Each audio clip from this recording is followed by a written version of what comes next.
এখন আরেকটা কোশ্চেন আপনাদেরকে করি, সেটা হলো যে এই পৃথিবীতে কি আমরা নিজের ইচ্ছায় এসেছি নাকি অন্য কারো ইচ্ছায় এসেছি? বলুন, নিজের ইচ্ছায় কে কে আসছেন এই দুনিয়াতে? আচ্ছা, বিষয়টা খুব কমপ্লেক্স মনে হয় না? আমরা কেউই আসলে নিজের ইচ্ছে পৃথিবীতে আসি নাই, তাহলে কার ইচ্ছে আসলাম এই পৃথিবীতে? সন্দেহ আছে? সন্দেহ নাই। তাহলে আল্লাহ তাআলার ইচ্ছে যদি আমরা পৃথিবীতে এসে থাকি, তাহলে আল্লাহ তাআলার একটা উদ্দেশ্য আছে কি নেই? আছে। এখন এই উদ্দেশ্যটা কে বলতে পারবেন যে আসলে আল্লাহ আমাদেরকে কেন পাঠাইছেন দুনিয়ায়? হ্যাঁ, শুনি একজন। একমাত্র তার ইবাদত করার জন্য। আর কেউ বলবেন? পরীক্ষার জন্য। আর আর কালকে নাকি আপনাদের পরীক্ষা আছে অনেকের। আল্লাহ, যদি কোনো কারণে কারো রেজাল্ট খারাপ হয়, দায়ভার তো শিবিরের উপর চলে আসবে। আর এই জায়গায় সবচেয়ে বেশি দায়ভার নিতে হবে আমাদের বিপি এবং জিএস কে। তো ঠিক আছে, আমি সংক্ষেপে শেষ করছি। তাহলে দেখুন, আল্লাহ তাআলা যদি তার ইচ্ছে আমাদেরকে পাঠিয়ে থাকে, নিঃসন্দেহে পৃথিবীতে আমরা যত ইনভেনশন আছে, যত আবিষ্কার দেখি, প্রত্যেক আবিষ্কারক যাই তৈরি করে না কেন, সেটার একটা উদ্দেশ্য অবশ্যই থাকে। তাহলে আল্লাহ তাআলার অনেকগুলো উদ্দেশ্যের মধ্যে আমরা বেসিক কয়েকটা উদ্দেশ্য দেখতে পারি যে আল্লাহ তাআলা যেটা কোরআনে বলেছেন, ওয়ামা খলাকতুল জিন্না ওয়াল ইনসা ইল্লা লিয়াবুদুন, আমি মানুষ এবং জিনকে সৃষ্টি করেছি শুধুমাত্র আমার ইবাদত করার জন্য, আমার গোলামি করার জন্য। এখন এই ইবাদতের সংজ্ঞা অনেক ব্যাপ্তিময় একটা বিষয়, অনেক বড় একটা বিষয়। এটাকে যদি আমরা এক লাইনে নিয়ে আসি, সেটাও কোরআনে আল্লাহ তাআলা বলছে, মা আতাকুমুর রাসূল ফাখুযু ওয়া মা নাহাকুম আনহু ফান্তাহু। রাসূল তোমাদের কাছে যা উপস্থাপন করছে সেটা তোমরা গ্রহণ করো, আর রাসূল তোমাদেরকে যে কাজগুলো থেকে নিষেধ করেছেন সেটা থেকে তোমরা বিরত থাকো।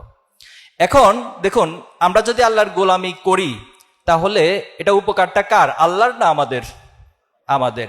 আর আমরা যদি আল্লাহর গোলামি না করি, তাহলে ক্ষতিটা কার? আমাদের। এক্ষেত্রে সূরা রহমান একটা আয়াত আল্লাহ তাআলা বলছেন যে, ইয়া মা'আশারাল জিন্নি ওয়াল ইনস ইন ইসতাতা'তুম আন তানফুযু মিন আখতারিস সামাওয়াতি ওয়াল আরদ ফানফুযু লা তানফুযুনা ইল্লা বিসুলতান। যে হে মানুষ এবং জিন জাতি, তোমাকে সৃষ্টি করা হয়েছে আমার গোলামি করার জন্য। এখন আমার এই পৃথিবীর ব্যবস্থাপনা, আমার এই সিস্টেম, আমি তোমাকে যে ম্যানুয়াল দিচ্ছি, যে নির্দেশনা দিচ্ছি, সেটা যদি তোমার ভালো না লাগে, ফানফুযু, তুমি বের হয়ে যাও। এরপর আল্লাহ বলছে, লা তানফুযুনা ইল্লা বিসুলতান, তুমি বের হয়ে কোথায় যাবা?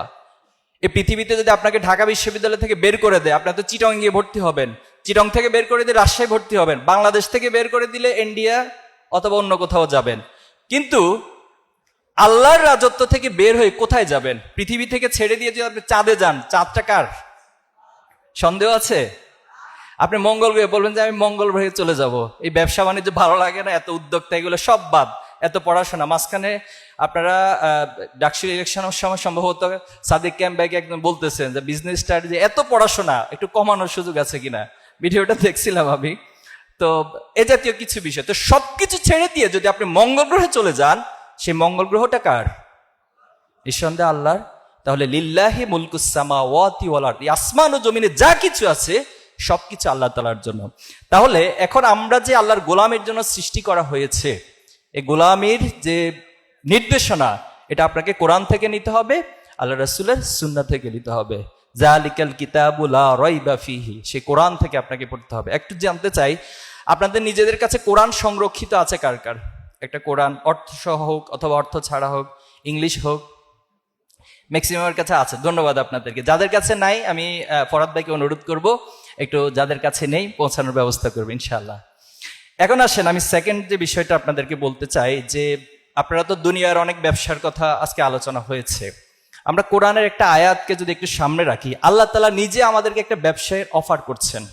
সূরা সফের 10 নম্বর আয়াত, ইয়া আইয়ুহাল্লাযীনা আমানু হাল আদুল্লুকুম আলা তিজারা। তিজারা মানে হচ্ছে বিজনেস, চুক্তি, এটা আদান প্রদান হবে কোনো কিছুর। এখন এটার কাজ কি? এটার কাজ হচ্ছে তুনজিকুম মিন আযাবিন আলীম, তোমাদেরকে জাহান্নামের কঠিন আযাব থেকে এই ব্যবসাটা মুক্তি দিবে। এখন তোমাদের করণীয় কি? এই ব্যবসার জন্য করণীয় কি? করণীয় হচ্ছে তুমিনুনা বিল্লাহি ওয়া রাসূলিহি ওয়া তুজাহিদুনা ফি সাবিলিল্লাহি বিআমওয়ালিকুম ওয়া আনফুসিকুম। তোমরা আল্লাহর রাস্তায় সর্বাত্মক প্রচেষ্টা চালাবা আল্লাহর এই জমিনে, আল্লাহর দ্বীনকে প্রতিষ্ঠা করার জন্য, আল্লাহর হুকুমকে প্রতিষ্ঠা করার জন্য। আকিমুদ্দিন, আল্লাহ আমাদেরকে বলছে যে তোমরা দ্বীনকে প্রতিষ্ঠা করো। কেন দ্বীনকে প্রতিষ্ঠা করতে হবে? আমরা দেখেছি পৃথিবীতে যত মানবীয় মতবাদ এসেছে তারা একটা গোলক ধাঁধা নিয়ে পৃথিবীবাসীর কাছে উপস্থাপিত হয়। এরপর দেখা যাচ্ছে তাদের হাত ধরে সেই গোলক ধাঁধার মতবাদ তারাই আবার নষ্ট করে, তারাই ভঙ্গ করে, তারা আবার নতুন আরেকটা মতবাদ নিয়ে আসে। তারা বলে যে আগে যা ছিল সব ভুল ছিল, নতুন করে আরেকটা মতবাদ দিয়ে আসা হয়।